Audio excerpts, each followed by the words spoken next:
കാലിക്കറ്റ് സർവകലാശാല D zone കലോത്സവത്തിലെ സംഘർഷത്തിൽ police സേനയ്ക്കുള്ളിൽ നടപടി. ചേർപ്പ SHO KO പ്രദീപിനെ സസ്പെൻഡ് ചെയ്തു. KSU പ്രവർത്തകർക്ക് ആംബുലൻസ് ഏർപ്പാടാക്കി നൽകിയതുൾപ്പെടെയുള്ള സംഭവങ്ങളിലാണ് സസ്പെൻഷൻ.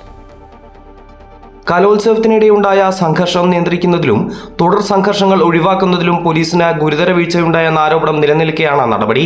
KSU പ്രവർത്തകരെ പോലീസ് തന്നെ ആംബുലൻസിൽ കയറ്റിവിട്ടതും വിവാദമായിരുന്നു.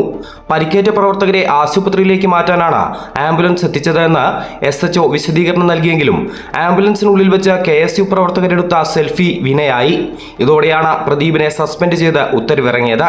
അതേസമയം നടപടിയിൽ സേനയ്ക്കുള്ളിൽ അമർഷം പുകയുകയാണ്. ലോ ആൻഡ് ഓർഡർ ചുമതലയുള്ള മാള SHOയെ സംരക്ഷിക്കാനാണ് സ്പെഷ്യൽ ഡ്യൂട്ടിക്കെത്തിയ ചേർപ്പ് SHOക്കെതിരായ നടപടിയെന്നാണ് വിമർശനം. ഭരണകക്ഷി യൂണിയനിൽ സ്വാധീനമുള്ള മാള SHO 6 വർഷമായി സ്ഥലം മാറ്റമില്ലാതെ തുടരുന്നതും സമീപകാലത്ത് വിമർശനങ്ങൾക്ക് ഇടയായിരുന്നു.